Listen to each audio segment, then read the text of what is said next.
tervetuloa taas mukaan linjoille. Tänään meillä on aiheena suomalainen neuvolajärjestelmä ja pureudutaan siihen vähän tarkemmin. Joo, tervehdys munkin puolesta. Lähdetään siis katsomaan, mitä ne äitiys- ja lastenneuvolapalvelut oikeastaan on ja miksi ne on niin keskeinen juttu Suomessa. Juuri näin. Ja onhan ne siis lakisääteisiä palveluita, eli hyvinvointialueiden täytyy ne järjestää. Ja ne on maksuttomia. Maksuttomia ja ennaltaehkäiseviä, eikö? Nimenomaan ennaltaehkäiseviä, kohdistuu raskaana oleviin ja lasta odottaviin perheisiin ja sitten tietysti kaikkiin alle kouluikäisiin lapsiin. Joo. Ja se pääidea on tukea sitä terveyttä ja hyvinvointia tosi varhain, koko perheen näkökulmasta. Aloitetaan sieltä äitiysneuvolasta, siis mitkä sen päätavoitteet oikein on? Siellä tapahtuu muutakin kuin vaan sitä lääketieteellistä seurantaa, käsittääkseni. Joo, totta kai. Ihan ytimessä on tietysti sen odottavan äidin ja sikiön terveyden turvaaminen, seuranta. Selvä. Mutta ihan yhtä lailla tärkeää on tukea sitä koko perhettä siinä uudessa elämäntilanteessa, valmistautumisessa siihen vanhemmuuteen ja arkeen. Ja sitten pyritään tosi aktiivisesti tunnistamaan mahdolliset riskit tai ongelmat jo varhain. Niin kuin esimerkiksi? No vaikka raskausdiabetes tai jotain masennusoireita, että saataisiin se tuki ja hoito järjestettyä nopeasti. Se ennaltaehkäisy on siinä tosi vahva. Joo, toi on tärkeä pointti. Entäs kuinka usein siellä sitten käydään? Tuntuu, että käyntejä on aika paljon. Kyllä on, ja se on ihan tietoinen valinta Suomessa. Ensisynnyttäjälle tarjotaan vähintään 9 käyntiä raskauden aikana. 9, okei. Ja uudelleen synnyttäjälle vähintään 8.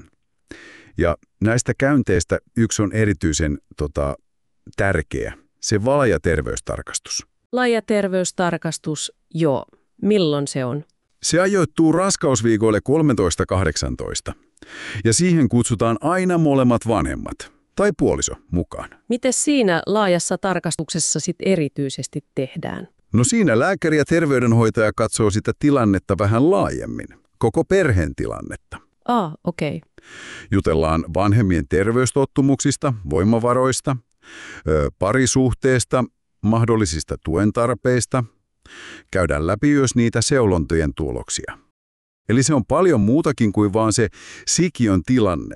Se on koko sen tulevan perheen hyvinvoinnin kartoitus tavallaan. Joo, kuulostaa todella kattavalta. Ja sitten on vielä loppuraskaudessa toinen lääkärin tarkastus ja tietty synnytyksen jälkeen se tärkeä jälkitarkastus äidille. Selvä juttu. Eli tuki on tiivistä jo raskausaikana.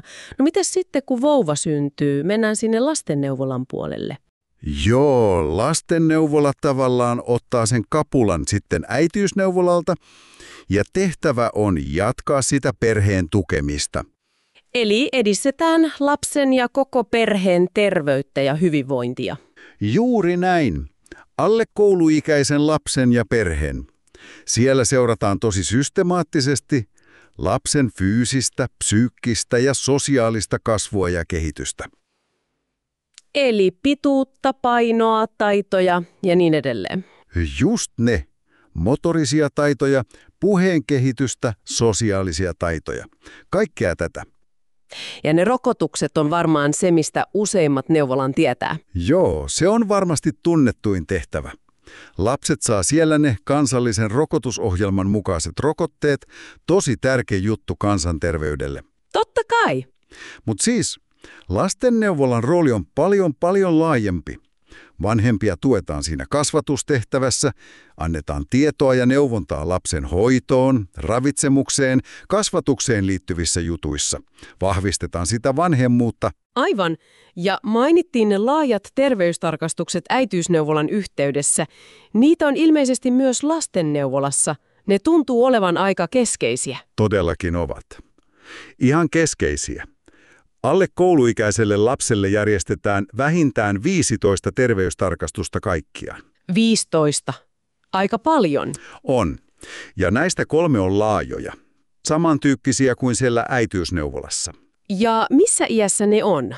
4 kuukauden, 1,5 vuoden ja sitten 4 vuoden iässä. Ja ihan samalla lailla näihin laajoihin tarkastuksiin kutsutaan aina molemmat vanhemmat mukaan. Miksi just nämä 3 ikävaihetta on valittu näihin laajoihin? Ne on semmoisia tärkeitä kehityksen nivelkohtia. Ja ne tarkastukset on moniammatillisia, eli siellä on terveydenhoitaja ja lääkäri yhdessä arvioimassa tilannetta. Okei. Eikä katsota pelkästään sitä lasta, vaan just sitä koko perheen hyvinvointia ja jaksamista. Onko jotain tuen tarpeita? Joo. Eli voidaan puuttua vaikka vanhempien uupumukseen tai parisuhdeongelmiin, semmoisiin, mitkä ehkä muuten tulisi esille. Juuri näihin. Tavoitteena on tunnistaa ja puuttua niihin matalalla kynnyksellä ja tarvittaessa ohjata perhe sitten muiden palveluiden piiriin. Yhteistyössä sitten vaikka varhaiskasvatuksen tai perheneuvolan kanssa. Joo, tai lastensuojelun, jos tarvetta ilmenee, eli tehdään yhteistyötä. Eli tämä järjestelmä on tosiaan suunniteltu olemaan ennakoiva ja koko perheen huomioiva. Aikamoinen kokonaisuus kyllä. On se. No niin, tässäpä oli tiivis katsaus tähän suomalaiseen neuvolajärjestelmään. Mitäs ajatuksia tämä herätti teissä kuulijoissa? Joo, toivottavasti tästä sai selkeän kuvan näiden palveluiden tavoitteista ja toimintatavoitteista. Niiden merkitys on kyllä siis kansanterveydelle ja perheiden hyvinvoinnille ihan valtava. Aivan. Ja hei, jätähän kommenttia tai kysymyksiä tämän keskustelun alle, jos jokin jäi mietityttämään. Vastaillaan niihin mielellään. Kyllä. Kiitos seurasta tällä kertaa ja kuullaan taas. Joo, kuulemiin. Ja heitetäänpä vielä loppuun pohdittavaksi, miten me varmistetaan, että tämä hieno ja periaatteessa kaikille tarkoitettu järjestelmä tavoittaa aidosti ja yhdenvertaisesti ihan kaikki perheet. Myös tulevaisuudessa, kun olosuhteet muuttuu. Siinäpä mietittävää.